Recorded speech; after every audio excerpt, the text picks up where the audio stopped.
Silas Ram, AsianCultureVulture.com at the Cannes Film Festival, edition 78, and we've come to the hardest part, saying goodbye, and it's our wrap. We're going to be talking about the high points, maybe the low point, I don't know. I'm with Brigitte Leloire Kerackian, who's been part of the team here at AsianCultureVulture.com, doing lots of great interviews.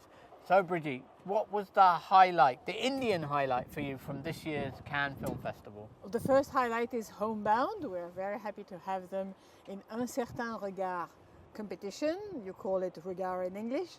And Homebound was absolutely amazing. I loved it. It's very moving. It's very deep in the Indian society. And I think for the international audience, it's really something we can understand better what's going on in India right now. It was very emotional. The end, you will see some pictures of people crying, a lot of people crying, and Niraj Gowan, the director, hugging people who were very, very moved by the film. And I thought it was an amazing experience watching. That is the beauty of cinema, being able to watch with a big audience and reacting in that way. Any other highlights for you? Paro movie, for which we interviewed two actors, Trupti Boyer and Tahasha. It's a very important topic too, very difficult topic, and I'm glad they brought it to the film market this year at Cannes. I hope the movie will have a big audience and many distributors. Yeah, it's about selling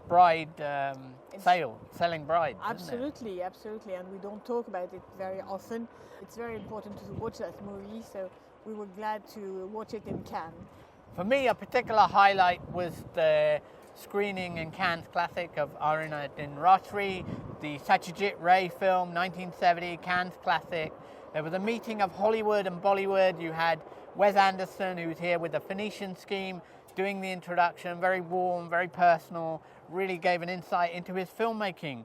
And also Satyajit Ray, he described the process of engaging with Satyajit Ray's films. And then there was Shamila Tagore, who was in the movie, very young, very beautiful, and still very beautiful, still very engaging. And also Simi Gerwar, who was also in the film, very beautiful in the film, and they were there. And that was a very special moment, I think, for everybody who was there. That rapport between them, the understanding, and really cinema crossing boundaries. Beautiful. That's what Cannes should be about. Absolutely, I agree. Yes, absolutely. So other highlights for you? Well, for me, it's Bono's documentary. It's called Bono, Stories of Surrender. So it's very touching. He's made it himself. The way it's shown, it's in black and white. The picture is absolutely gorgeous. He's wonderful in this black and white light. And it's very moving. He talks about his experience of life, what he understood from all the difficulties he had in his life, about his family. And we learn a lot about him. At the same time, there is his humor, his very subtle sense of humor. I just loved it, and I cried too in the documentary. Second documentary, it's All Well, 2 + 2 = 5. It's a very important documentary by Raoul Peck. I think everybody has to watch it once in your life, because not only they talk about Orwell's thoughts and his vision of the future, but Raoul Peck is also showing nowadays what's happening in the world and all those absolutely awful systems in which we live. And it's really, really important to understand as better as possible. For me, the highlights were the British films, the ones that I saw in a certain regard. Urchin by Harris Dickinson, an actor moving behind the camera. Brilliant story about an urchin who's trying to put his life back together again, having been an addict and then down and out, living on the street and trying to get back into work and put himself back together. It's a hard watch, but a really engaging movie. And the other one was My Father's Shadow, set in Nigeria, set in Lagos in the election day of the election result. Beautiful family story, a father and two young sons, one is 11, one is 8, and them traveling to Lagos and then having to spend time in the city, kill time in the city, in the hope that the father would get his salary. It's a great movie, watch it. It's Akinola Davis Jr., another brilliant talent, and it's really exciting watching these directors who who are quite young and coming up with movies and being able to present them here as world premieres. Cannes has done a great job in selecting those kinds of films. Will you be back next year? Of course I will. Can I say that my highlight would be a French movie called Case 137 by Dominique Moll. It's about the investigation of a police officer about what happened to a victim of a yellow vest during the demonstrations in 2018. This was really my highlight on the main competition. I've been very impressed by the actors and the acting in many of the films I've seen. So we've been coming to Cannes for 10 years now. 10 years, Sailesh. Tell us, what is your highlights during those 10 years? There are many highlights, but I remember our first one with a video team, 2015. I came with a presenter and a videographer. We came for 5 days, really wanted to get Aishwarya Rai Bachchan and Sonam Kapoor, the L'Oreal ambassadors. It happened all on the last day. And had it not been for that, this would not have happened. Great. Because we got great views, got great engagement. That set the template for 10 years.